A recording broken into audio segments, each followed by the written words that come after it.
If you're out there in the audience, say hi so we know you can hear us, see us. But today we're doing an episode that we wanted to do for a while now. So I'm going to be hosting, and we're switching it up a little bit. I will be interviewing, grilling, whatever you want to call it. Ace here. How you doing? Doing pretty good. How are you? I'm pretty good, pretty good. I'm excited to get into it. But how is it for you switching positions a little bit? You're usually leading, more hosting. Yeah, it's always interesting on the other side of it. Um, it's actually more comfortable for me in a lot of ways, Mm. having somebody ask me the questions than me coming up with the questions. You know how I am with small talk and things like that. It's really hard Oh, for you me to hate it. pay attention and participate. So sometimes being the one who's doing the interviewing can be a bit awkward for me, and I've had to kind of force my way through it. So it's easier for me to let you handle business and me just respond. Yeah. Well, we'll see. It's going to be a good one. And I'm sure a lot of you know already, but if anyone doesn't know, Ace, he is one of the most incredible humans that I've ever met. I don't tell him that too often. But no, he's awesome. And he is family man, professor of social work at University of Alaska Fairbanks, podcaster. So we co-host this podcast, Revolutionary Social Work, and he hosts the Critical Social Worker, a revolutionary storytelling podcast. So he's very busy man. And we're going to be getting into his story. We're going to be talking about addiction, we'll be talking about homelessness, about connection, kinship, um, coming full circle to family and PhD. So it's going to be a good one.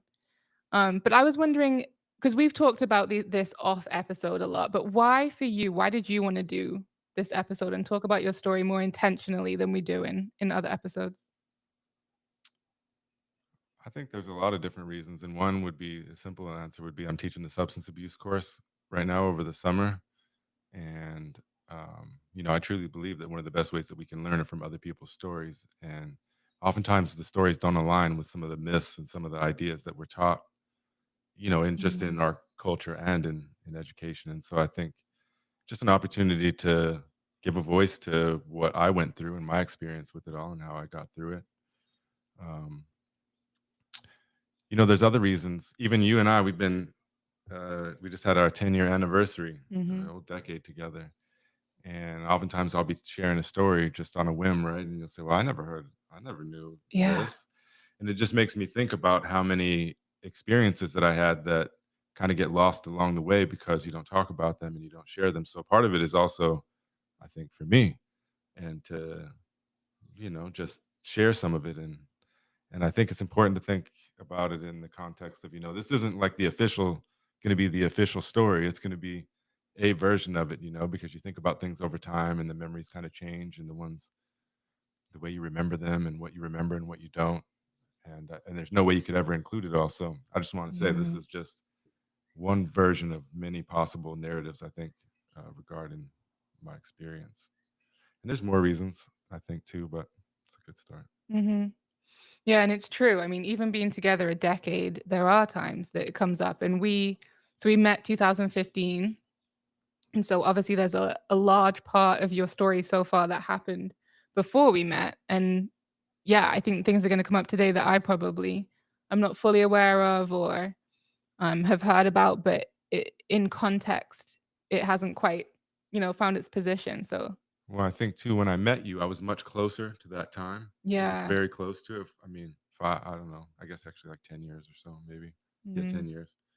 Anyways, so I was at that point, I didn't talk about these experiences because I was still in that kind of mindset that I was like cursed and that if anybody found out about it, especially, a female that I was, um, that had feelings for, was attracted to, I thought that you and they would judge me and mm, that's how you would, that would cloud everything that you thought about me, if you knew some of the things. And so I think that was, and we can talk about this later, but I think that was highly reinforced by like therapists that I saw and other professionals and other people that I talked to and the way that they dealt with me and navigated that issue of me, even just mentioning previous substance abuse problems and how it always became the central narrative, if that makes mhm. sense. We can talk about that later, but Yeah. And that or just before we get started, I think that makes sense why just little parts of stories come in because I think you definitely shared like little pieces throughout our relationship. But yeah, actually having a sit down is awesome. So hey Renee and Tracy. Yep, 10 years together. Thank you.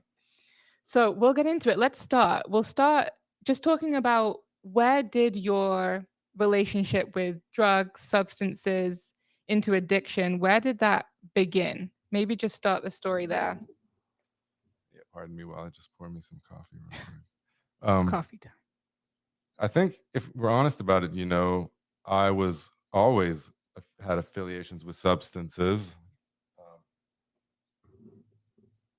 Um, most people, if not everybody, pretty close to everybody, let's put it that way, in my family drinks alcohol and has for a long time. And there's good and bad that comes with that for sure. Um, but although I was so heavily exposed to alcohol, I don't think I really had any encounters with other drugs until I was like 15, even like an opportunity or even like saw it or anything until I was Mm, like 15. And I went through the same progression as many people do. I had some drunken nights and stuff as a teenager and smoked some marijuana out of a soda pop can and laughed together and nothing, I mean, more spontaneous and binge like than anything, related to addiction. And then it's funny because and we could talk about this too later, but I think that the root of most, if not all, addiction is disconnection, and the way to recover it is through connection. But also the way to drugs is through connection as well. You usually have to be affiliated or connected in some way to get to that where that door is open for that opportunity for you to even be there. And I think, to be honest with you, the door that took me to drugs, like the first one, well, the first one, I guess, is the problems that you go through and the weight that you're carrying and the holes that we have inside of us and things like that. But then the second thing for me was I went to a alternative high school, and I have some made some good friends there, and there's some cool people and whatever. But no doubt about it, it's putting all the troubled kids, the ones with troubles, together. And people have different connections and this or that, and one connection led to another. And I had this friend whose mom had just gotten out of jail. I'm not sure if it was jail or prison, to be honest with you. And we would just hang out in the in a they had a trailer outside, and we'd hang out there and like smoke marijuana. And I don't even think we drank at that time. And when his mom came home, they asked us if we wanted. I can't remember even how it went down, but like my friend came and asked me. My mom wants to know if we want to go inside and use meth. That's not obviously what she said, but I didn't know I had no idea what I was getting myself into or what I was doing or what it was or what it would do to me. And I just remember my friend's mom down in the basement. She had a light bulb that she did something to, shook it around, and then she had some crystals that she put in there, lit it with a light bulb, gave all of us, because we were pretty much kids at that point, probably like 17 or something, a straw. And I tried it, and it was like, the best thing ever. We're reading books in the class, autobiographies, and when people talk about like heroin, they talk about a warm hug. It wasn't like that at all. Like it was more like, all the insecurities and lack of confidence and all of that. It just was like bam, all came together at once and felt confident to like say whatever was on my mind, to do whatever mm, without hesitation. And I'm still a pretty reserved person. I'm much in a much different way today than back then. But there were so many things that held me back. And so we often talk about the bad things about drugs, but that would be one of the positives, I would think. Not saying it's sustainable long term or whatnot, but it's like all these things that were disconnected became connected in mm. within me. And I um, would just dabble with it here and there on a weekend or something. Basically, at night, you'd stay up all night long and go home and go about your life. And I was actually doing really well and had the best job I'd ever had at the time. Worked for Citibank. Was very popular there. Um, Is this after high school or still in high just school? after high school, yeah. Mm, So that went into probably 18 years old, 19 years old. mhm, And then there was a time I don't know what happened, but I was disconnected from those people and didn't use meth or anything like that for a couple of years, and I just smoked a lot of marijuana with some of the friends that you've met, a couple of them mhm, from back in the day. and I can't remember how it went down, but I started to have more issues in how I felt about myself and family and things like that, and I at that same basically this with the same people with actually it's with that mom, the friend's mom, it was with her sister. I ended up um, over at her house and in the same kind of situation where using like on a Friday night and then it went into Saturday night and then Monday came along for work and it was like, well, I don't want to go to work. And then Mm. Tuesday came along and I think I went to work and I was like, this is crazy. I got to leave. And then because you think in addition to using the drugs, you're also not sleeping and sometimes not eating. And so you think about if you just don't even use any drugs, but if you don't sleep for 4 days, 5 days, 6 days, um, on what it does to you. And I think during this time, I had a nice truck and was making money. And so I was a popular guy, because I had resources that other people didn't necessarily have. And I had a friend named Bubba, and I remember that he called me. I don't remember how because it was like way before the days of iPhones, but somehow he got a hold of me and asked me to come pick him up. And so I went over to this house and I went in there and it was like what you would say like a crack house. Like it was nasty. It was, dirty dishes everywhere, clothes everywhere, pipes and paraphernalia and cans and all sorts of stuff everywhere. And I was like, Bo, pardon my language, but Bo, what the fuck are you doing here, man? Let's go.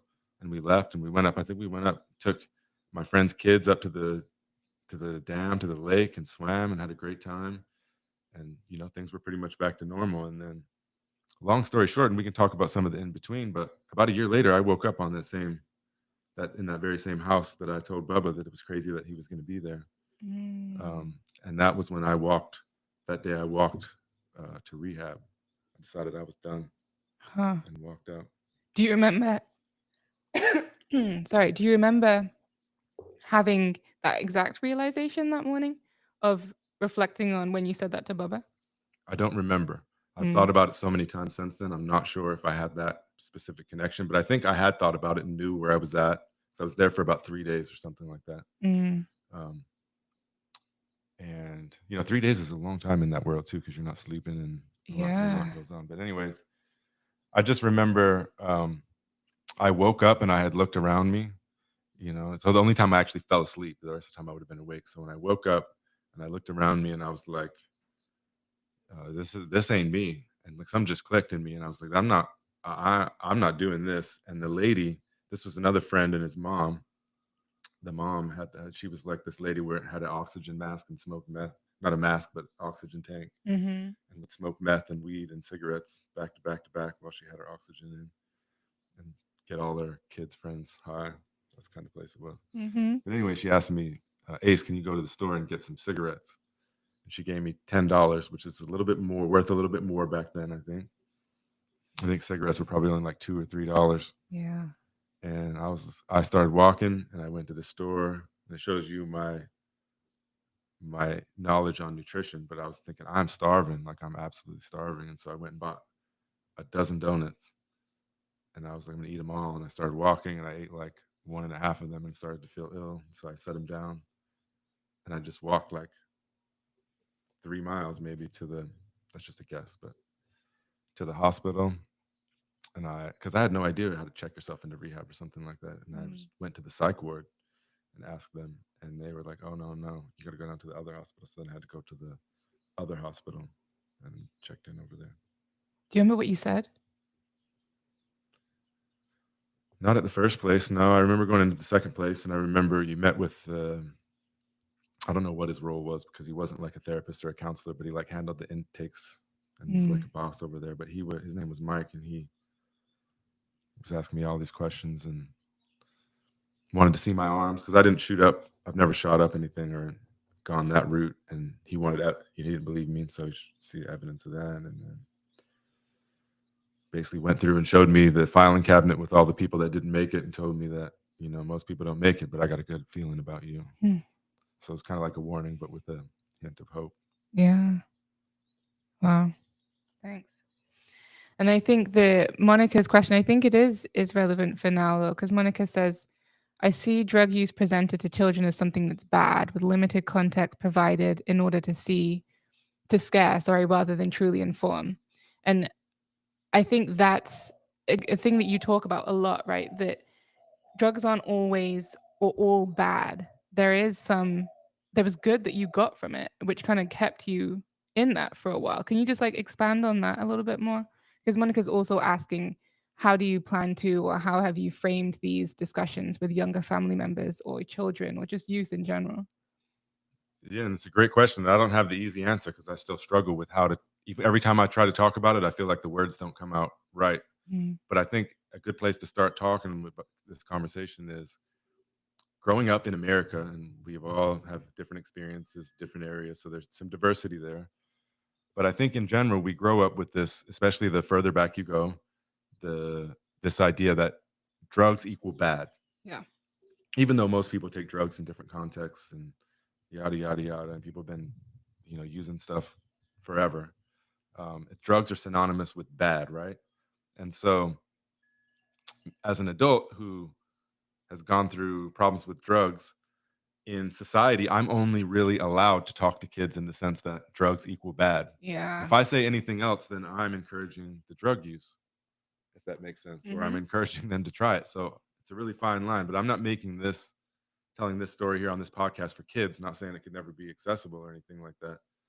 Um, but I think it's important to be honest. How can we ever get over the myths? And sometimes we're a slave to the things that we think we know and we don't know. Like every time I teach a substance abuse class, um, you know, multiple people, if not the majority of the people in the class, exclaim to some degree that what they thought was true is not quite there, or it's vastly different, if that makes sense. Hmm. Um, and I think Dr. Carl Hart, if anybody's interested, look him up. Dr. Carl Hart with a C, Carl with a C, Hart. He's a professor. I think he's the chair at the Department of Neuroscience or somewhere at University of Columbia in one of the departments. Anyways, he's wrote a couple of books, and one of them is Drug Use for Grown-ups. And I don't think it's a perfect book, but he really gets into some of the stuff about how, for example, let's say a drug does have a beneficial effect, then what right does the government, for example, have to say to somebody that you can't utilize this to benefit your consciousness or benefit you? Some people argue that with psychedelics. But Carl Hmm. Hart talks, I shouldn't use the word crazy, but it sounds crazy to read his book. Did you read that one? Not yet. He's running department meetings at the University of Columbia in New York and going to them high on heroin, if you want to call it high on heroin, but using heroin first and then documenting it in this thing. And so I've never tried heroin or anything related to that, so I really can't speak on it. But when I used the methamphetamine the first time and beyond, like I said, it was like connections in the brain, like just snapping together, confidence. And to be honest with you, it's never left me. And so would I advise people that if you want to find your confidence to go use meth? Obviously not. Um, on the other hand, when I talk about it in past tense, often for years and years, people would talk about the drug use as like the main problem for me. But man, I had problems like through the roof. Like I would have who would go smoke a meth pipe if you didn't have problems already, Right. if that makes sense? Or people that shoot up, more like people that are shooting up heroin or something. Why would you do that? You know what I'm saying? Under any other circumstance. It's already because you got, I mean, Isn't it more like a symptom of the problem? yeah. And so, and when I got off of the drugs, things were a little bit better. And part of it was because, in recovery, there's some self-examination that goes on. So I was Mm, able to improve. But essentially, I still had a lot of problems that plagued me for years and years. I believed I was cursed until way after, way after that. It didn't yeah. resolve the major issues within me by getting off of drugs. That took other work much further down the road that I wish I would have known then, because that's one of the flaws about most recovery programs and 12-step programs is I think that it's all about, not all, but a, a big part of it is your clean time, how much clean time you have. Mm, And if you slipped up once or did something, then it would go back to zero. But to me, that doesn't make sense. If somebody had done all the work and made a mistake, but they've done all the work and then it just it doesn't make sense for me. yeah. Yeah. It's illogical. Right. It is. And also, if you paint that picture of someone going into treatment or rehab as "Okay, you're gonna stop using these substances and everything is gonna be better." It sets people up for failure really because it's just not true, like you're saying, there's a lot of the substance use is oftentimes the symptom of other things. And so if you don't address any of those things, then what are you left you're just left with a big hole. Yeah, well, so let's say that. Let's say you have an Mhm. individual that has a hole in their heart, in their soul, and whatever. They have a hole inside of them, and they use some drugs, and it may not really fill up the hole, but it makes them feel like the hole is full, if that makes sense. Well, that's pretty logical for that person to keep doing that if they've had a hole in their heart and it makes them feel like it's full. Right. Heroin addicts, like I said, describe a warm hug, feeling cold in their belly their whole lives, and then all of a sudden it was warm and they felt good about themselves, like somebody was giving them a warm hug. Mhm. Well, for somebody that hadn't had many hugs, it's pretty harsh to tell them, "Hey, you got to give up that warm hug," or think about somebody that feels powerless, but when they use the drugs, they feel empowered. Um, Mhm. expecting them to give up the power just because I say so, because it's a rule, because I say that it's bad or something like that. Right. It, that's not going to make sense to the person, um, if you know what I mean. Mhm. It's illogical. In my case, a lack of confidence, a lack of connection, and things like that. Now, it didn't heal me from those things, but what it did was, put me in a different mind frame that allowed me to overcome those, at least for short periods of time. Yeah. Yeah. And I was actually talking to someone the other day about, living with ADHD, especially undiagnosed, unaddressed, unresolved ADHD, and then, individuals trying meth and figuring, "Whoa, why am I feeling more focused and more whatever it may be for the first time in my life?" But then everyone telling them, "No, that's wrong, that's wrong." So, Yeah, I'm not a fan of medication mhm. for certain things, but the more and more I've learned about ADD and ADHD, the less quick I am to dismiss it Yeah. from people that I like, Dr. Gabor Mate, people anecdotes that I've heard, things like that. And this is what I would say about it is that I feel that reading self-diagnosis, I feel like I have, without trying to pathologize myself, Mhm. I have ADD symptoms, tendencies, whatever. And so, like on an average day, even today, when I get all this stuff done, I can wake up and I just don't know what to do. Like my mind has got a million things going on in it, and all of the, some good, some bad, some things I need to do. All sorts of stuff is going on, and it's very hard for me to get a hold of that and rein it in and grab one of those things and work on it. For example, Mhm. um, and so if you imagine, that's my whole mind. Like my whole childhood and young adulthood is like well intentioned but very scrambled mind, impulsive, things like that. And then using the meth, it like brought all that together like a rock, if that makes sense. And I had the confidence, I had the connection, the all those thoughts that were jumbled around seemed to synchronize so that I could concentrate and I could focus and I could know exactly what I wanted to say and what I wanted to do and do it confidently. Where I think a lot of the lack of confidence, if thoughts are swirling in your head, and I'm not wearing them now, but I have glasses, and I think I always needed glasses, and so everything was blurry to me as well.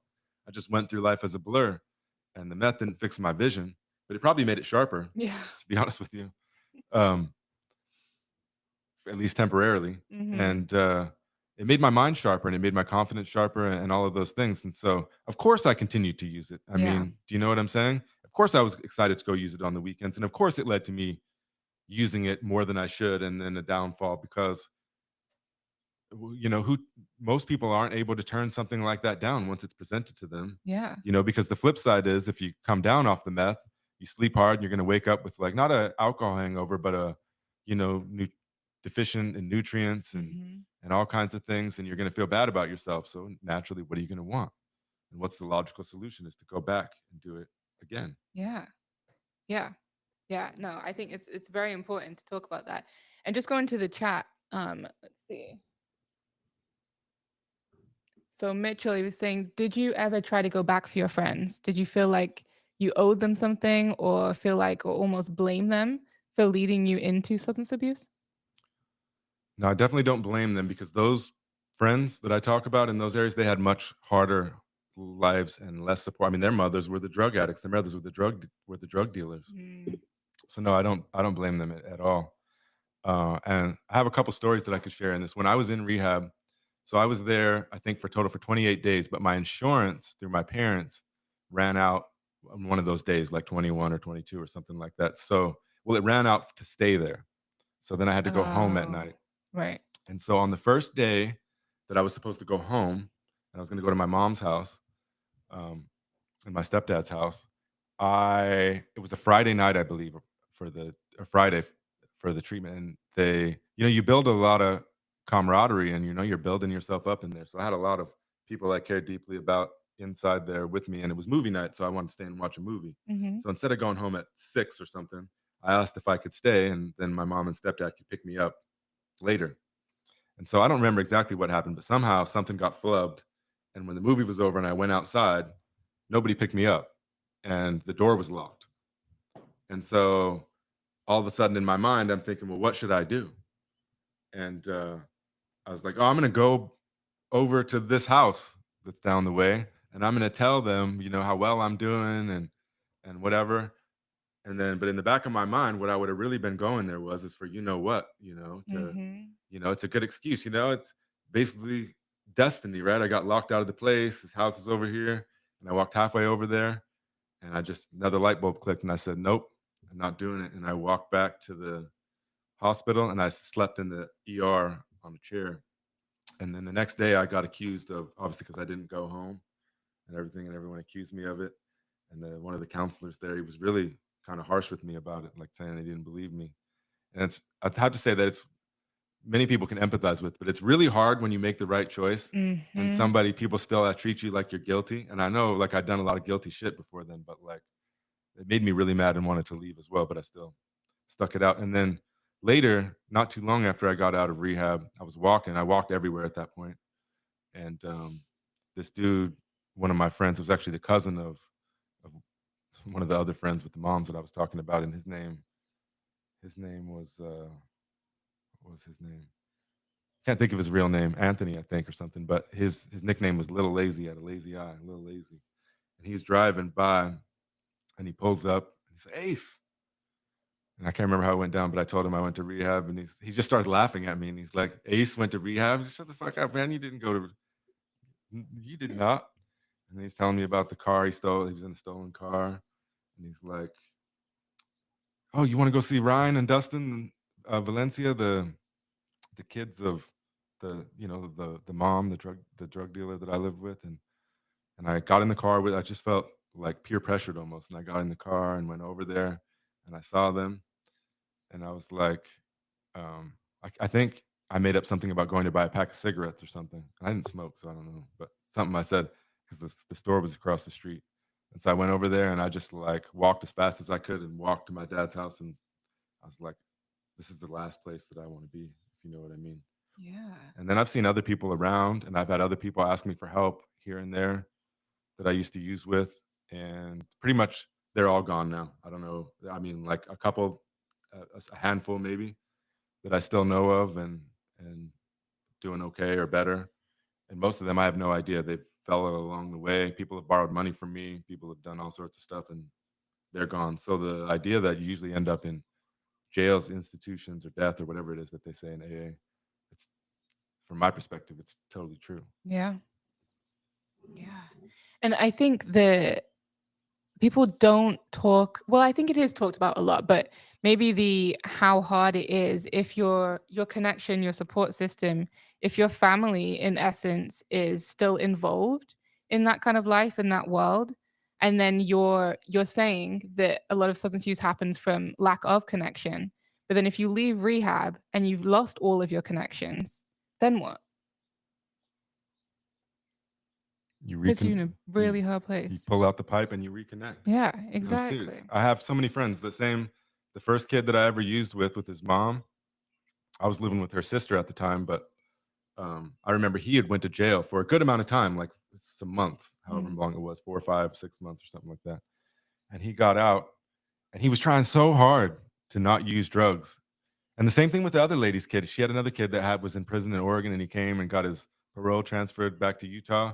And they both tried so hard, and it's just totally unobtainable. Like in that situation where everybody is using around you, there's no way. Yeah. Like if you come, if you've been a user, and there's just I shouldn't say there's no way, but I mean, it's pretty close to hopeless. And Yeah. so I can empathize with them. One of the uh, people ask me often about how you did it or whatever, and I did a lot of things.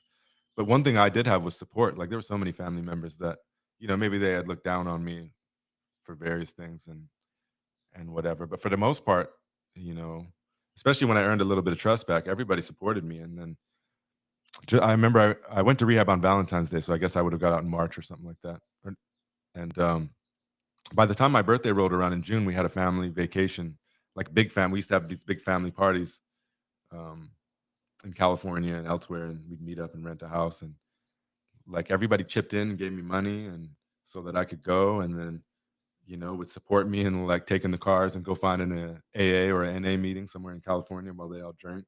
So it was but it's very supportive, and Yeah. everybody was totally cool and helpful, and made sure I had everything I needed in that way. And so imagine either not having anything or having Yeah. where when you're going to go back, it's the opposite. They may love you, but they're all engrossed in the stuff still, Mhm. the game of it all. Yeah, that support was huge. I was gonna ask you, like, just imagining if you didn't have your family at that point, where you think you would have gone after you left rehab? Because, I mean, you were encouraged to go to places, but then you left. Do you think leaving and, staying kind of strong in your recovery had to do with because you knew you had support from your family? You knew you had somewhere else that you could end up? Repeat the end of that question. So, there were times where friends from that world of using would pick you up or encourage you to come. And it sounds like each time you stayed pretty strong in your recovery and you didn't fall back into that Mm. world as easily as maybe you could have. I'm just wondering if the fact that you did know you had family support and somewhere else that you could go, even just to lay your head. I mean, obviously that's a big benefit, but I wouldn't say that family came into any of those thoughts at the time. I would say Really? that, like, seriously, this it's weird to think about now, and I've never described it as such, but that moment when I said that light bulb clicked on me at that crack house, when I Mhm. said I was done to myself, I literally think I manifested it, and I said that, and it was like a. It's weird how things come about, but it was like a non-negotiable thing for me. Like I was, if that makes sense. Like I said, I'm done. And there was no, you think I might have been questioning myself walking Yeah. away, but I never did once. I never questioned it once. I never questioned it one time. So I think I Mhm. manifested that myself, and I think that deal that I had made, that bargain that I had made with myself, if you want to call it that, or that commitment, Mhm. every each time that opportunity arose again, there was enough of that in me that said to me, like, "Hey, man, this is your opportunity to get out." And so that's why I keep walking, like go to the store and keep walking. I'd come up with these, like I said, it's almost like I tricked them, Yeah. to get away from them because I knew that the power of peer pressure and being around those kind of people and whatnot, what it would do to me, where they were at that time, anyways. Mhm. Yeah. And I just wanted to say before I forget about it, because talking about helping other people that are using. So a part that I left out of that story was somewhere along the way before I started using when I was using casually to using every day. Mhm. That friend's mom had moved, but I went to her house and we were staying up all night. I actually think it was the first time I didn't go back to work. I think it was that same weekend. And there was a girl there and she looked so familiar to me. And I just couldn't figure it out. And then somehow we were talking late in the night and the name came up, Ace. And she said, "Your name's Ace?" Yeah. And it was my dad's girlfriend's daughter that I had spent a lot of time with as a kid. And her mom used to pick us up when I was children and take us to feed ducks. This very kind woman. And I saw her when I was in Utah. I went over to the store Yeah. and talked to her. And anyways, to make a long story short, there's two key points to that story. Is that one, when I saw her, I felt, because I was a little bit older than her, I felt like big bro, like, hey, I've got to help her and I've got to help her get off. And so I made it like this goal and I went and took her to see her mom and all sorts of stuff.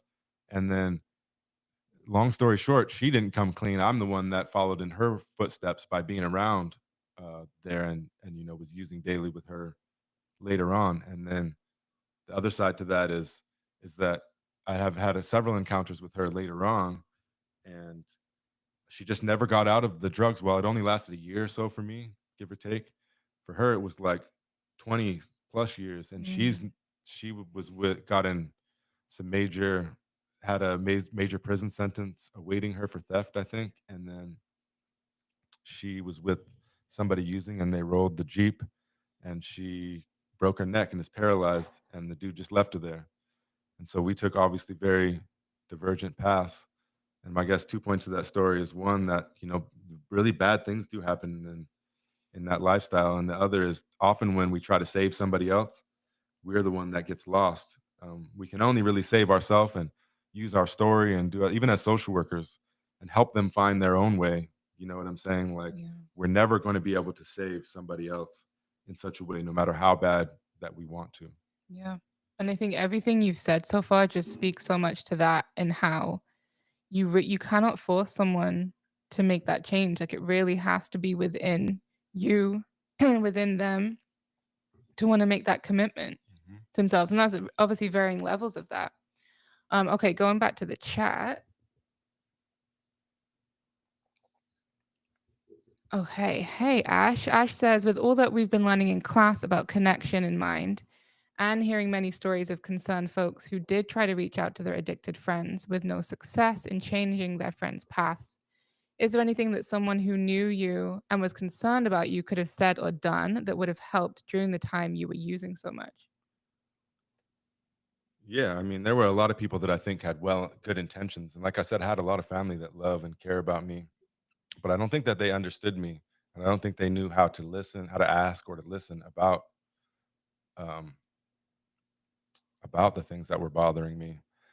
And even I saw a handful of counselors that my mom would ask me to go see for this or that, and it was just all around a shitty experience for me. Like I felt like Mm, they didn't ask me anything that honestly I would just play them and then not go back because I feel like I could say whatever.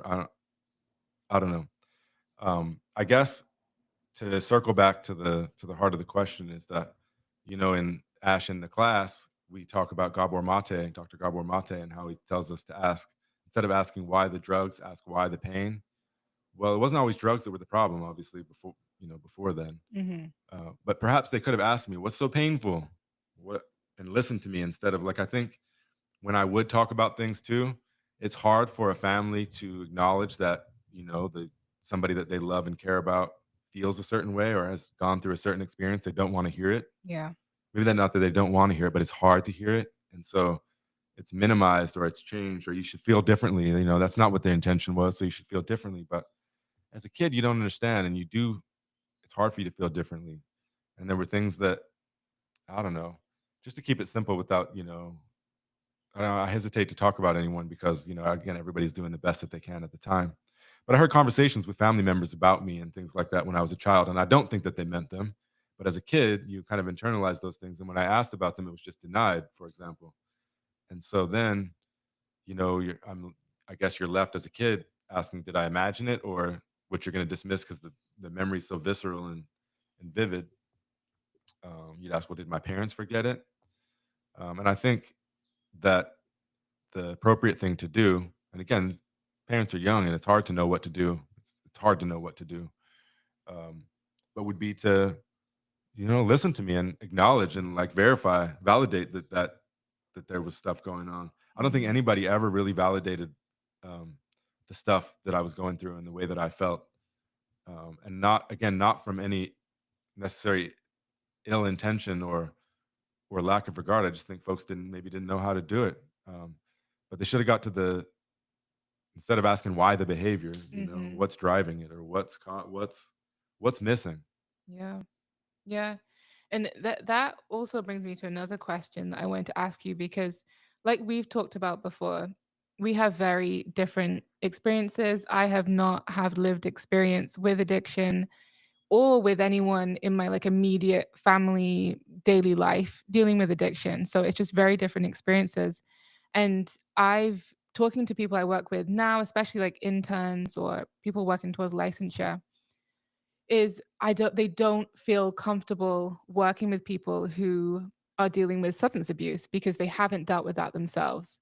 And although I work with everybody from, you know, anyone dealing with anything really, Um, Also, still in the back of my mind, I find myself thinking, would this person be better served from someone who had the lived experience? Like, am I doing them a disservice by being their therapist? And I think that's a complicated answer, but I just wonder what do you think about when we're working with people and not have the direct lived experience, but especially when we're talking about addiction, when you were going through it, through therapy, through rehab, would it have made a difference whether that provider, that person that was supporting you, helping, could empathize on that level of having a lived experience versus not? I think it's very situational, and I think that a therapist or whoever that didn't have experience with substance abuse could very well be helpful to somebody with substance abuse problems. Mhm.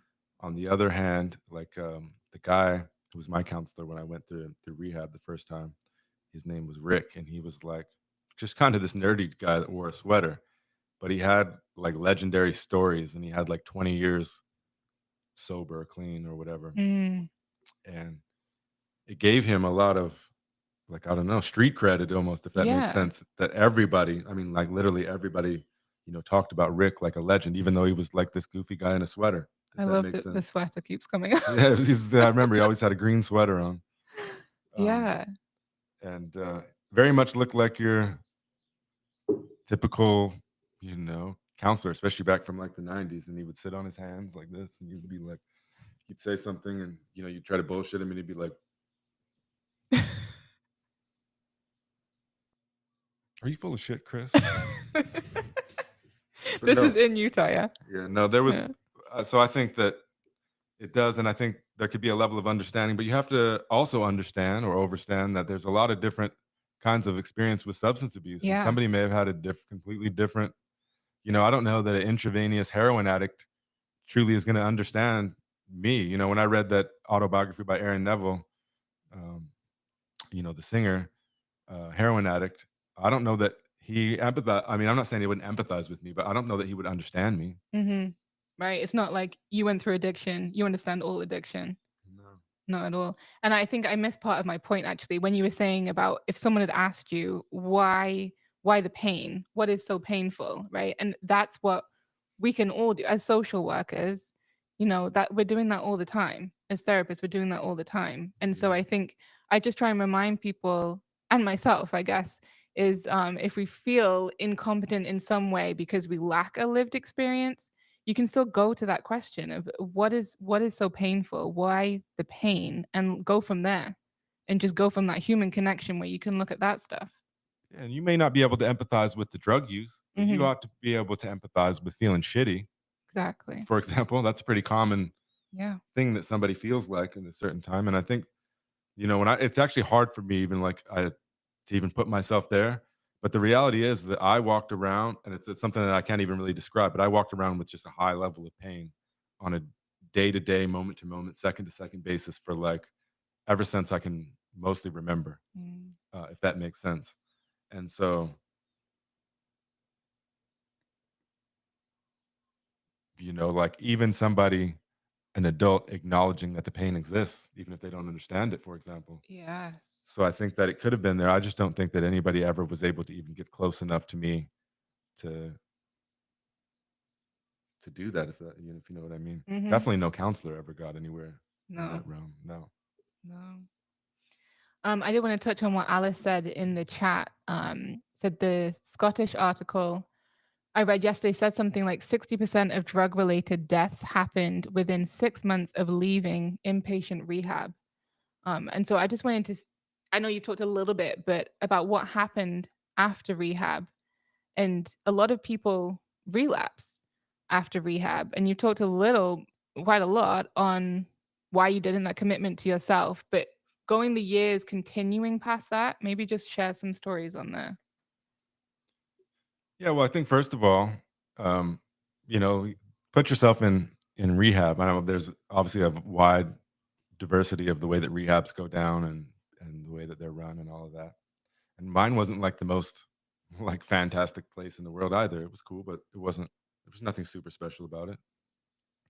But you go there and you go from a really low point where you feel like people don't trust you and you feel like shit physically, and you feel stuck and all of that. And so if you go 1 month or so, if you say 1 month and you spend a month in there and you've slowly been building yourself up, even releasing stuff because you have to write a lot of stuff and read it out loud, which could be Mm, symbolic of letting things go.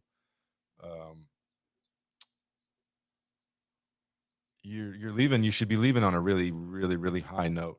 And I think I remember, when we were in rehab, somebody, whether it was Rick, the counselor, or whoever, had mentioned that most people don't stay in contact after rehab, and that most fall off and don't make it. At least if you're considering staying sober, clean, mm.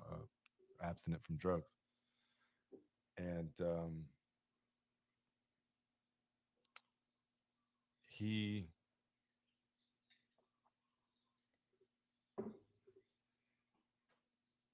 he would say, I'm sorry, I lost my train of thought. What were we talking about? When you're in rehab. So what Rick would say about we're talking about relapse when people leave rehab and then there's a high relapse and drug related deaths. Oh yeah, so then you're on a high note and you go home and you think that you're going to be connected with everybody and that everything's going to go well, but half of them drop like flies right when they get out themselves. Like they Mm, seriously, they disappear, go back to using, stop talking to you, whatever happens. And then you go home and like many people go back to their own, like we were talking about the environments where people are using the same substance in the area. Um, and then just think about all the disconnection and all the letdowns that you're going to have during that time yeah. as everybody else's life, even people that aren't using, like let's say they have their life, they're working, they got the families and jobs, they ain't worried about you, if that Hmm. makes sense in that regard. And so think about all the letdowns that you're going to experience. And then say if you're using that heroin addict that was cold in their belly and then somehow they were able to fill that up kind of and warm it up in treatment, Mm, it may not be sustainable. And then when they get home, for example, they may feel awful cold sleeping on the street or whatever, sleeping back at dad's house or grandpa's house where you have traumatic experiences as well. And yeah. it's all kinds of things. And so, yeah, you're primed for it. Plus, all those, a lot of life's about habits and routines, and you Mm, build healthy habits. Well, you've had a habit of using drugs for a long time. It's not so easy to even just kick the habit no. of it. And so you're going to need something, that there's going to be a hole there. You're going to have to kind of find a way to fill that up. That's why you see like people quitting cigarettes, chewing nicotine gum nonstop, or Hmm. suckers or things because they need something to do. And it's a hard hole to fill. And what about community as well? As Yeah. much problems and drama there is in the drug game, in the drug community, there's also a lot of love, and connection and respect that goes there too. It all just gets tarnished eventually by everything else. But where do you go for that? Yeah. When you have, what if when I was walking around, I didn't have family supporting me, and little Lazy came and he picked me up and he gave me a hug, and I go and saw the Valencias and they gave me a hug. What would I have been more likely to do? You know what I mean? Hmm. I think it's just logical. Yeah. It really is. And if you talk about deaths specifically, well, think about it. If you used to use at a very high level and you had built up tolerance for something, especially like intravenous drugs and things like that, and then you think you got off of it for 2 3 months and then you went and did that same dose, might be causing you an overdose, or it might be causing you something on a whole nother level because you're not used to that at that time. I hadn't thought about that. Yeah, that's true. And is this the article Alice is talking about? Is that from your class? She pulled it from a paper that we're writing together. Oh, okay. Yeah, I'm just interested. I'd love to read that. Um, yeah, and so going from so after rehab, and you said a little bit about, when you have to be 0 days clean, and if there's any use, then you go right back to zero. But after rehab and going all the for many years, struggles with alcohol have still been there, right? And so how did that how has alcohol impacted your life after rehab? Yeah, well, like I said, alcohol is always something that's been present. Family, friends, almost every. I did an inventory one time, and almost everybody that I knew, friend, family, acquaintance, whatever, almost everybody. Um, and I would say that during the time of using drugs, when I didn't drink, I wasn't into it at all. Mm, And then it was later when, in other circumstances, like as a social worker, to be honest with you, before I went to school for social work, but I used to supervise a juvenile treatment facility in Salt Lake City, and it was great. I loved working with those kids and stuff like that. But like what we did to debrief is, we didn't go sit in a talking circle and talk story. We went to Good Spirits across the street or to my house or wherever, and we binge drank. And um, during that time period, I was at my uncle's. They're twins. They had a birthday party in Jackson Hole, Wyoming, and so I took my old best friend Howard, and we drove out there to the birthday party. And we were supposed to meet him at this bar, um, but it turned out there was a live country music event going on or something, and so they didn't go in. But we thought they were in there, so we went in there and um, got really drunk. They had like cheap shots or something, and so we got really, really drunk. And there was some guy that kept bothering me, this cowboy guy that kept bothering me. And me and Howard were in, dressed like we're from the city, but wearing cowboy hats as well, trying to be funny and fit in. And it's hard for me to understand why that guy was bothering me so much. But anyways, we were ended up outside, and some places have laws that you can't take the drinks outside, but I guess there in Wyoming you could take your beer bottle outside. And um, it's a really weird scenario, but when I replay it in my mind, but the guy was just talking shit to me and like wanted like trying to start something, and he had friends there or whatever, and I was just ignoring it, like laughing it off, and I didn't care. And then what made me mad of all the weird things was that this guy asked Howard to hold his glasses so he could fight me, and I was mad that he asked my friend. Oh. And so like then I asked Howard to hold the bottle that I had, and I punched him a couple times. And then he got back up, and I remember pushed me in the back, and Howard had handed me back the bottle at that point. And I turned around and I hit him with the bottle across the head, and I think it knocked him out. I'm actually not really even sure. And we left and walked away, and I got arrested. And it was one of those things that, like, your most nightmarish scenario. Obviously, being in jail with a hangover it was really disgusting, and like a drunk tank basically with other people in there. And I woke up and I was like, okay, they're going to charge me with assault or something like that. It's shitty, but okay, I might be able to deal with that. And I got in there, and what they do is they line you up in a chain gang, like old school, and chain you together with the balls, like in the old Robin Hood cartoon movie, basically. You remember that? Mhm.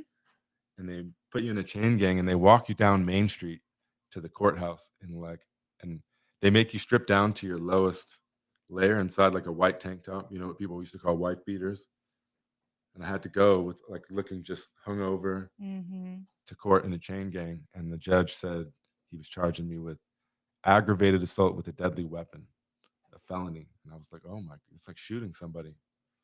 Fortunately, it got reduced to a misdemeanor, and I don't have a felony Mm-mm. on my record, or I probably wouldn't be doing what I'm doing now, maybe. Um, but I had that, and then even after that, I went through a bunch of stuff getting over that. I had to do a really short jail stint for like 26 days, I think is what I had to do. And then I still had problems with alcohol after I got pulled over. I never got actually charged with a DUI, but got pulled over for one a couple times. And if we're just going by like the straight law, I should have um, gotten one. There were other circumstances around them, but Mhm. I obviously was not able to get away from it. And if you ask why, well, it's easy to think about because alcohol served a need for me. This still reserved person who was not great in social situations. Oh, what? Have some drinks and willing to talk to everybody and have fun and laughing and free willing, if that makes sense. It was obvious why I did it. Um, and then I think when we met, I was, I'd obviously been in worse places with alcohol, but we still drank a lot Yeah. often. And that's what we did when we planned our things around alcohol and bars. We'd have couch surfers from all over the country, and we'd take them to the bar and Mhm. get hammered. Tito's throwing up on our Spanish friend throwing up everywhere. Yeah. But it's very And normalized. yeah, and I think what changed it was us having children. And still, when you were pregnant with Zaid, right? I was having friends, and we'd go out while you'd stay Mhm. home, and we go out to the bar and come home. And honestly, just what changed is I think that hole that I had inside of myself became filled, and I became confident because I had a family home every night, every day for me, no matter what. Like there's never been a time where that's been in doubt. Yeah. And so it fulfilled a need within me that the alcohol was filling, and I no longer needed it anymore. Like I never have truly said, "Oh, I'm quitting or not." Mm. What I've never I haven't done that. It's just been me. It just doesn't really align. I'm not saying like having a drink or having a beer or a glass of wine or something like that is something that never happens. What doesn't happen is me using it to fulfill the need that's already filled right now. I Yeah. don't need it. If Yeah. that makes sense. Mhm. And that's a big part of it, right? It's filling, and you talk about this a lot about the whole, the HOLE, and helping you feel whole, WHOLE. And family did that for you. Didn't solve everything, but it did. It added that level of connection, support, and just knowing that we're always here. Yeah, that's all I needed. It's amazing Mhm. how that works, huh? I know. It wasn't that complicated. I It didn't need to be wasn't. pathologized or anything like that. I just needed to feel comfortable and, secure Mhm. in such a way. Yeah. Thanks for getting the chat down. Let's look at a little more questions. Jesse said, "Did you feel isolated in recovery, and how did you overcome that or deal with that feeling? What would be a way to maybe address this feeling of not belonging anymore people can feel when they stop using?" Yeah, I think at first I felt isolated. I'm a real kind of like leader of the pack type of person. And when you go to somewhere like rehab, you're not at the top, if that makes sense. And I mean, there were a number of ways I was put in my place essentially until I Mm. became that later on. And so it was very isolating in that. I think family was upset with me. I didn't know how to talk to them, stuff like that. It was isolating. But then after I got out, and kind of those friends I talked about in treatment started kind of dropping off and falling away, but not all of them for a while. Some of them I were friends with, and I would walk around everywhere. It was a unique time in recovery because I think it was before this new internet era, Yeah. and there were so many things that were going on all the time. Literally, there was some kind of a meeting every hour of the moment if you wanted to go to it.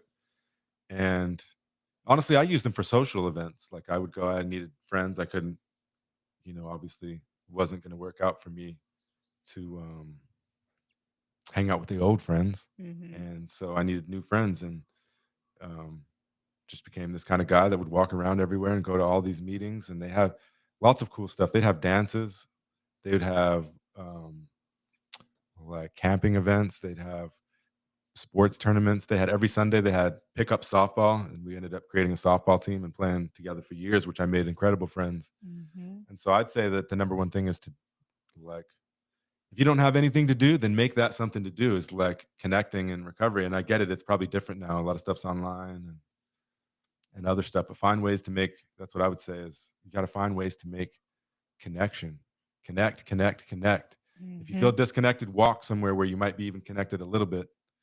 And, I mentioned you've probably heard me talk about the Madhouse before. That was what just popped Mm. in my mind. Yeah, I think it's very important because a place like that would be illegal to exist now for various reasons. But when I was using, I would walk by or drive by that place and I would think it was a party house that people were partying in there because there was always people out there and they always had a drink or something, smoking cigarettes. And it's called the Madhouse. Yeah, it's called, well, I didn't know that at the time. Mm. But so, anyways, I get in recovery and I see that there's a meeting there literally every hour, 24 hours a day, 7 days a week, AA, NA, all kinds of stuff going on, different stuff in different ways. And you go in there and it's just a house and they had all the like an old, like, I don't know, like 1930s type of of house with um like the kitchen wall to the living room tore down and coffee going and some people bring food and a lot of people sitting in there drinking coffee, smoking cigarettes, talking about AA and NA. And so you wouldn't be able to like place like that. You wouldn't be able to smoke in there. I No. think it would have been out of code on all kinds of things like that, stuff like that. They would have eliminated. But that was the best place in the world, in my opinion. You could sit in there, like I said, get jittered up on coffee. You smoked cigarettes. You could sit in there and smoke cigarettes, and it was just a. Yeah, I think that is also a criticism of recovery is the Yes. negative substances like caffeine and nicotine and stuff that And find their way sugar. in there and sugar.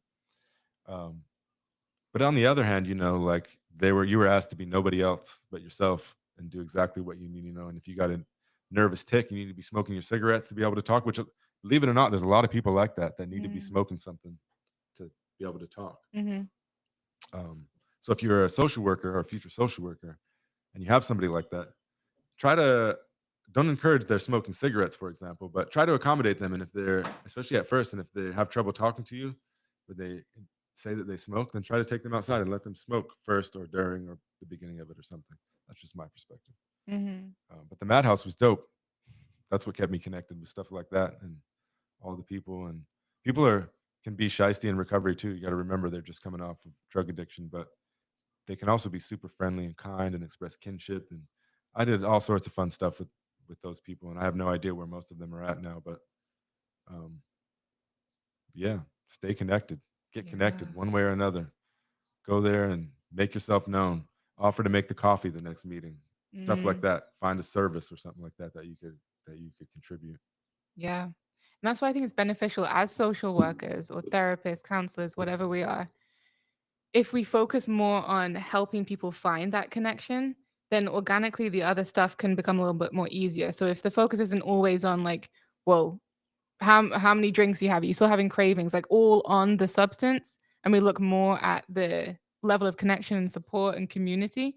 I think then we see some more like natural, organic healing that happens for people. But yeah, oftentimes we get hung up on the actual substance. And I wanted to go to Alexandra's comment. So thanks for sharing this moment with us. What are a few things you've encountered in social work textbooks about substance use that you feel were not helpful? That's a good question. I don't know that I've actually read too many actual textbooks for substance abuse. I've taken several classes, but we never used a textbook. We'd use other things, and I don't use a text book in my class. But some of the common things that come up are like the gateway theory, Mm, and the way that it's presented. And often it's presented as like somebody uses, say, marijuana, and one day they say, "Oh, this isn't enough for me, so I'm going to move on to heroin," type of thing. But to me, that's completely bullshit. I don't, and to put it softly, and apologize if that's ever happened to anybody and I'm dismissing your experience, but I've known a lot of people and none of them did it work in such a way. Perhaps it's a gateway in the sense that, um, let's say marijuana is illegal and you're using marijuana and you go to a dealer, then it exposes you to somebody who's dealing other things, like in mhm. my case, and then you get asked to use it or something like that. But to me, it's a complete myth. Um, I don't like the way that it is often, because I don't want to dismiss again anybody that's teaching it differently, but the way that it's taught. Substance abuse is taught by like starting with the DSM, by starting with how we pathologize them, by how we assess them, and things like that, versus teaching students or helping students to think about substance abuse and addiction on their own first, and then looking at some of those so-called tools that we have for assessment or pathologizing and saying, does this align with what I've learned, with the experiences that have been brought to me through myself, my peers, the things I've read about, Mhm. things like that. And so I think social work sticks to the book. And when it comes to substance abuse, and from my perspective anyway, is you got to you got to read between the lines and step way outside of the book, and create something that's relational and help students get to know themselves better, get to know what they think and feel, and the beliefs and the ideas that they think they know about substance abuse, and kind Mm. of break those things down and recreate them. Um, and centering it around disconnection and connection. Yeah. um, I think that most social work substance abuse classes are going to again teach it from the perspective of pathologizing and diagnosing Yep. and so on. And how do you do that? We took a I took a graduate level substance abuse class at University of Hawaii at Manoa, and I really liked the professor. He was a really cool dude who worked substance abuse out in the field, but he had us take the a couple assessments at the end of the Mm. semester as the test, and everybody got different. And then he's all, well, that's the way that I mean, he was lighthearted about it, and he's all, that's what happens every time. And it's just to show you that people perceive things differently, and everyone got an A for it. In a long story short, and the problem with that is like that's just basically acknowledging that we don't know shit, and Yeah. that doesn't do any that the assessment's just based on who gives it, how they're feeling at the time, et cetera, et cetera, et cetera, and it doesn't. I don't. I just think that again, there's so much behind it all that the whole questions about how much somebody uses and this and that tells us like the most limited amount of information that could ever be helpful, if that makes Mhm. sense. Yeah. It's like the very, very, very tip of the iceberg. Right. And if anyone's using like the ASAM assessment, which we use in our assessments in my clinic, yeah, that's something that we talk about all the time, is that they're so subjective. I could do an ASAM with one individual, and so another clinician could do it and get a completely different score, answer, perspective on it. And that's what leads a lot of people to get recommended to treatment, or to whatever treatment that they're being recommended for. So it's kind of crazy how much weight it does hold, but how subjective it is. And I think, just I know you have something to say, but just before you say it, I think the problem is within this field, we try and standardize and make things very kind of black and white, more quantitative, because we want to say, okay, they're a ASAM level 3.1, they can go to residential treatment. But what we're showing is that it is really not that simple, and that's okay. But we lean away from it being okay. Mhm. We still try and fight for, let's make it more scientific and standardized. Yeah, to me, it just shows the some of the many contradictions that Mm, are apparent, that inherent in social work and substance abuse, and that's that you can very well have learned and reflected about the ASAM, uh, which is a measurement tool, by the way, um, assessment tool, and you can know that it's flawed and know that the inaccuracies and that it lacks validity in some ways mhm. and very subjective. And yet you could still know all that information as a professional and maybe even like a PhD, for example. And you still got to adhere to it because in order to Yeah. bill, you got to do it. And so for example, the students in here, you obviously should know about it and know how you feel about it. And that's how we'll close the semester up if you're in my class and wondering about it. Um, but you should think about and reflect on, like, well, what will I do in this situation if it's this tool that I don't believe in? How can I use it effectively to still help people, Mhm. to help people help themselves and get the help that they need and things like that. Yeah. Constant reflection. And I think a natural question from that is, how has your story, your experience, how has that shaped the creation of revolutionary social work? Because I mean, it's just the baby of your amazing brain and creativity that we've now flourished into what it is today. But yeah, how did that impact revolutionary social work? The values. Well, I just think that being somebody who, like, when people ask me, why am I a social worker? How did you get into social work? Like, I didn't really choose it, honestly. Like, it's like it, lassoed me in, pulled me in, and I got away from it.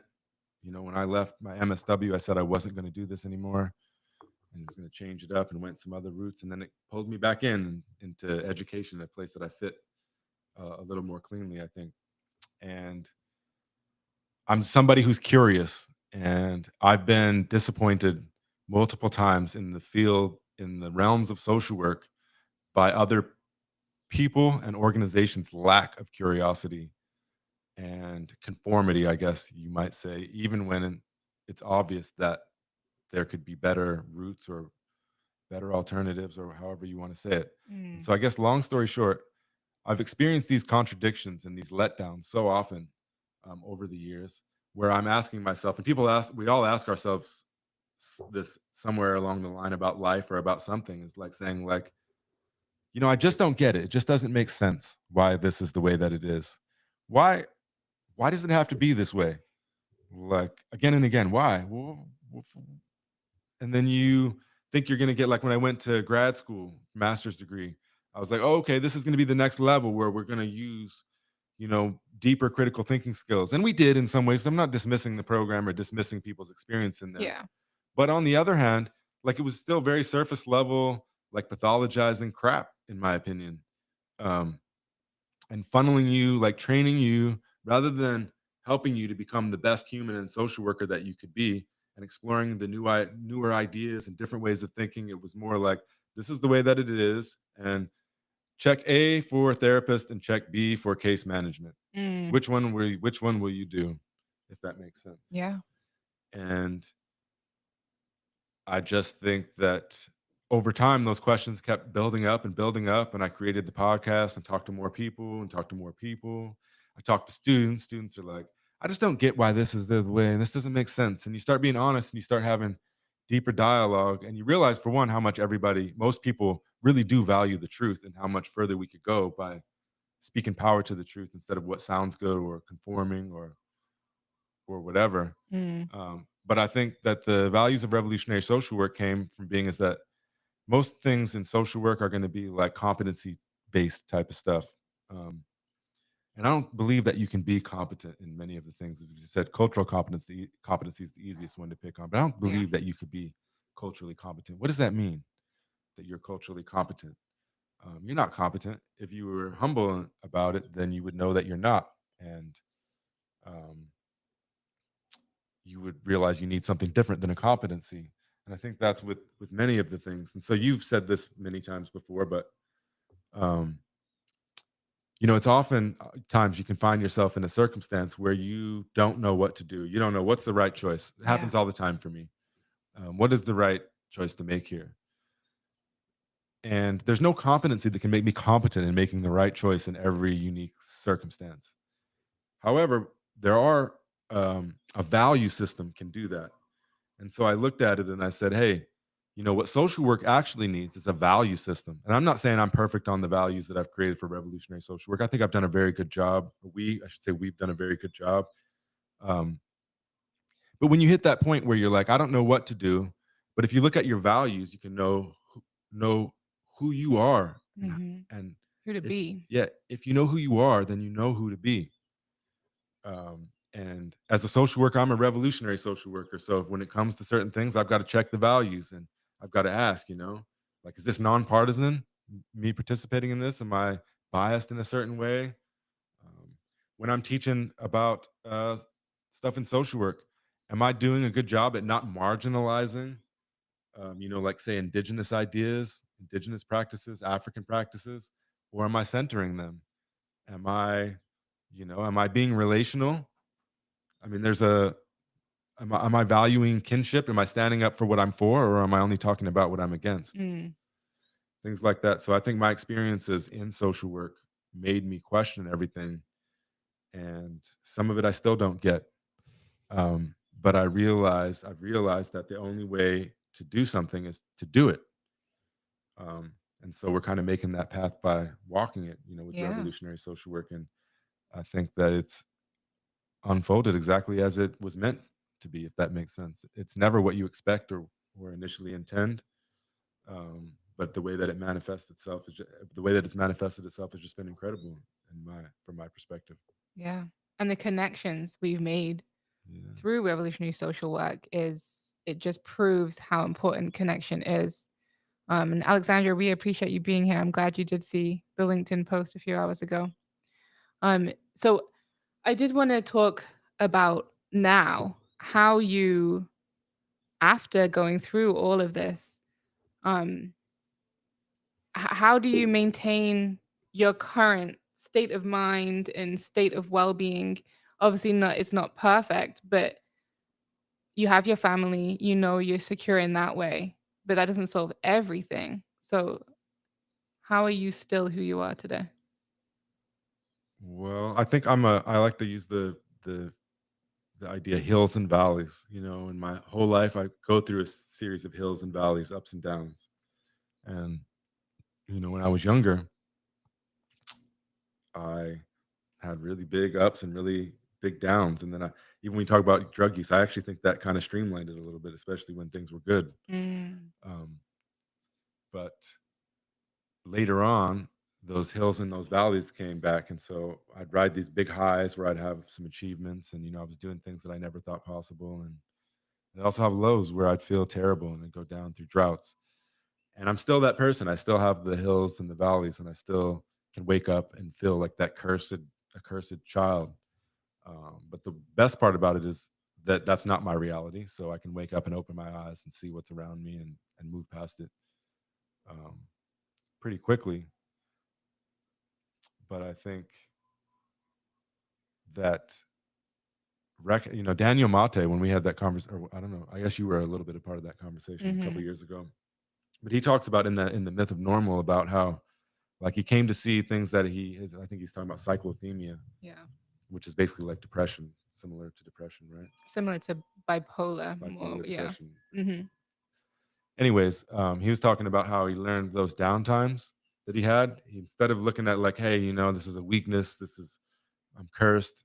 He was like looking at it, hey, like something in me needs something right now and is feeling this way, and just to honor it and to accept it and to look for ways to, heal it, if that makes sense. And so rather than these deep valleys that I used to get into and feel terrible and whatever, it's only a little bit. And so Mm, and I recognize it and say, well, like, hey, it could be a number of things, right? I might not have eaten right recently. I might not have got enough sleep. Or hey, I just might be tired from all this stuff I've been doing, or I just need a little bit of a reset and acknowledging it and honoring it. Um, Instead of like trying to fix something that's wrong, yes. maybe healing would be a better word, but there's nothing really to fix. It's just, you can get over your experiences, but to some degree they stay with you. And using them, like using my negative experiences, for example, to empathize with other folks that are around the world feeling the same kind of way. I know I've done it with people in this, um, that are in the audience in this room before. Um, I think that's what it's about, using it in positive ways, using it to help other people, Mhm. even the children, using it Yeah. to help the children. Yeah. And even in the myth of normal, when you talk about healing, it talks about healing is not a destination that you just get to and then you're there. It's a constant lifelong journey.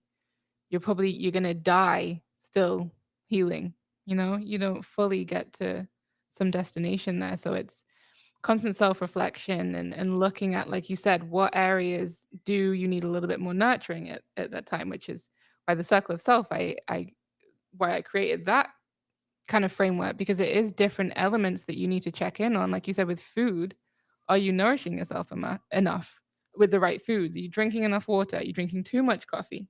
Are Yeah. you Well, I all think those so. things? Yeah, I have a troubled childhood, right? So somebody individual has a troubled childhood, or myself in the past, which obviously contributed to the way that I was feeling and the way that I behaved. Mm, But I was also eating terrible, consuming substances that were not good for me, not yeah. exercising, you know, like I said, not nurturing any of the other things that might have helped heal some of that stuff. Mhm. Do you know what I'm saying? I think that, have you ever read any of the four agreements, the fifth agreement, Only parts of the fifth agreement. with the Don Miguel Ruiz? Mhm. He they him and his dad, they argue that we're in this culture, we're just addicted to suffering. And once we Mm, could let go of that, and that's true, like the suffering, if you think about all of it, I'm not doing nurturing things. I'm not eating food that's going to nurture my body yeah. or fuel my body. I'm eating foods that what? That harm Suffer. me, that make Yeah. me suffer. Yeah. The things like, even when I looked at my past, I would hold on to these things. This is what makes me who I am. This makes me strong. This overcoming these things, but also holding on to it was like holding on to feeling certain ways that didn't reflect my current reality. So why would I want to feel that way anymore? Let Mhm. it go. Yep. Yeah. Completely. Okay, let's check the chat, I think. Thank you, everybody, for all of your awesome questions. Do put any last questions you have in the chat as we get to wrapping up. But what you said reminded me of another thing that I was writing about the other day with love. And so, love is an element in the circle of self, the framework I talk about for health, healing, and happiness.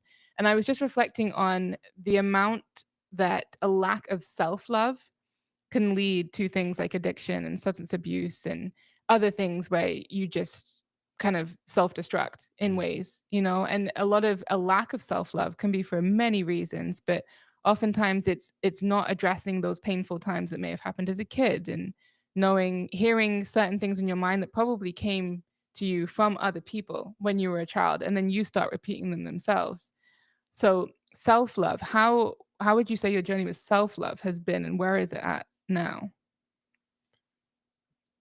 Yeah, and I'd go back to the same thing I was saying before about having the family at home. Mm, It's hard to love yourself completely when you have questions, if that makes sense. Um, And so I'd say it's less of a that the self-love is less of a personal journey, but through that being reinforced through family over and over and over again. mm, But I think that it still comes up, I guess some people might call it imposter syndrome or whatever, but who am I to have this or to have this or to do this or whatever. Yeah. Imposter syndrome is a killer. But where is it today? Where do you feel so your self-love, you feel like it's so connected to family and just having that love and security? Yeah, I mean, I think it's tied to the values, the way that I live my life and Mm, where I put my energy. I think that when I'm feeling low about myself or something like that, there's always something that I can do, especially for helping somebody else.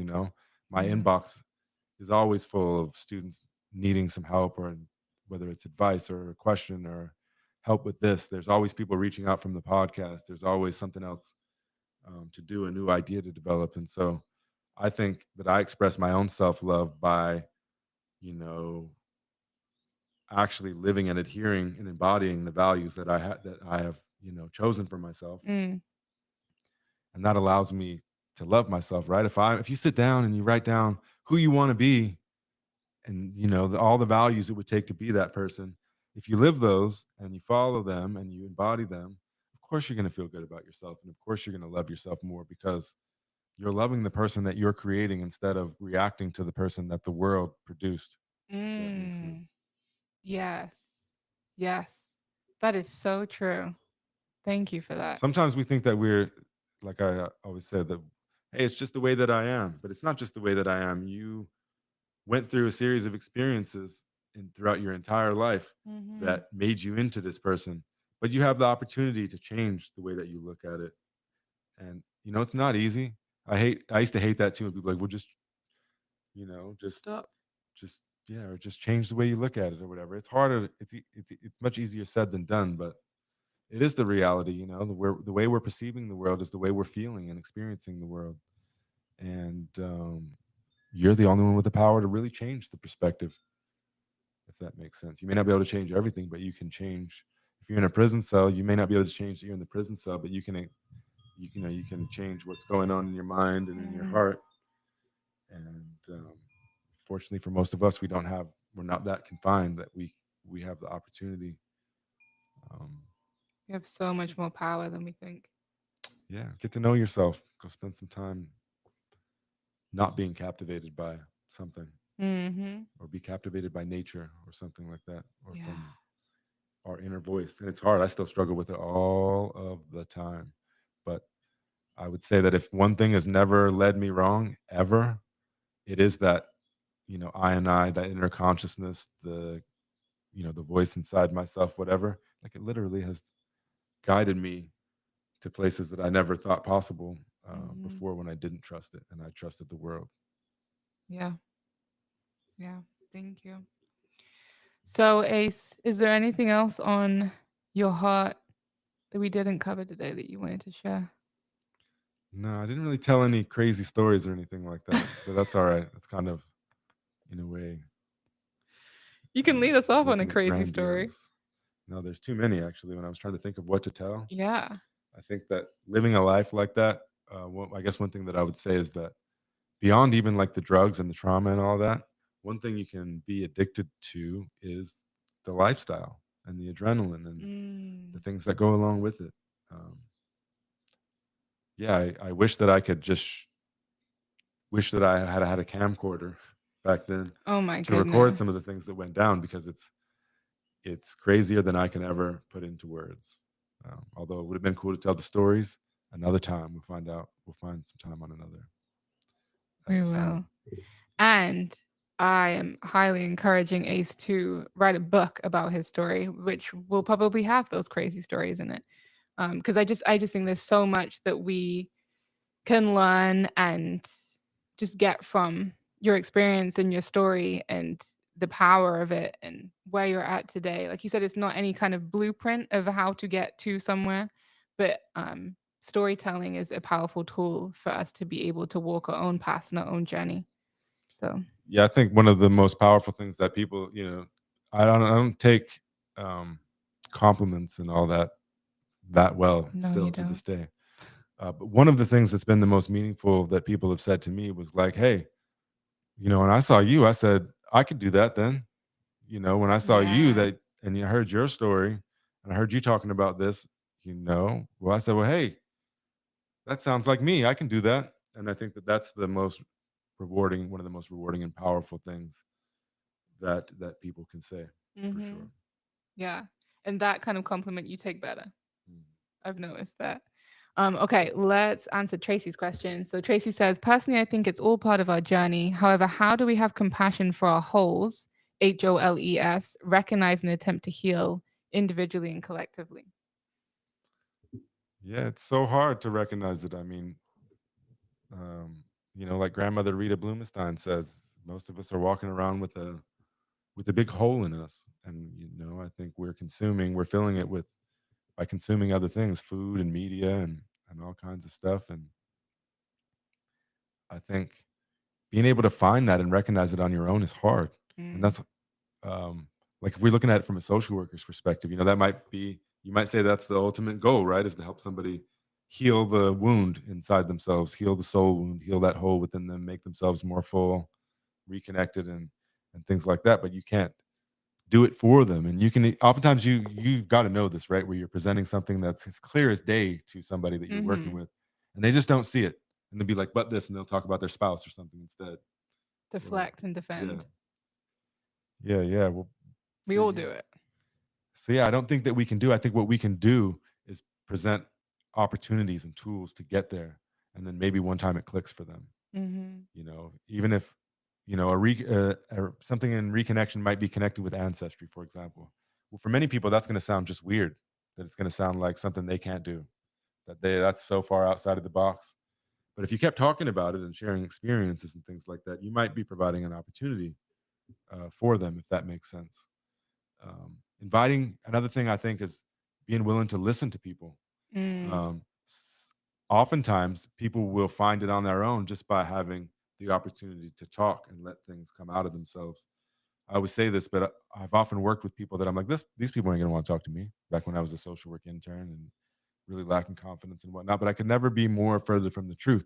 The hardest of the hardiest of men oftentimes feel like they never had anybody to talk to, and once they have the opportunity, then they will. So if they're able to do that, and you ask empathetic, open-ended questions and get them to continue talking, sometimes they'll do that all by themselves, right in front of you or right with you. Mhm. That's Yeah. what I would say, but I don't think you can do it or, take a picture of it and show it to them. They just say they don't see it. Yeah. That's so true. That defensiveness is just going to come out.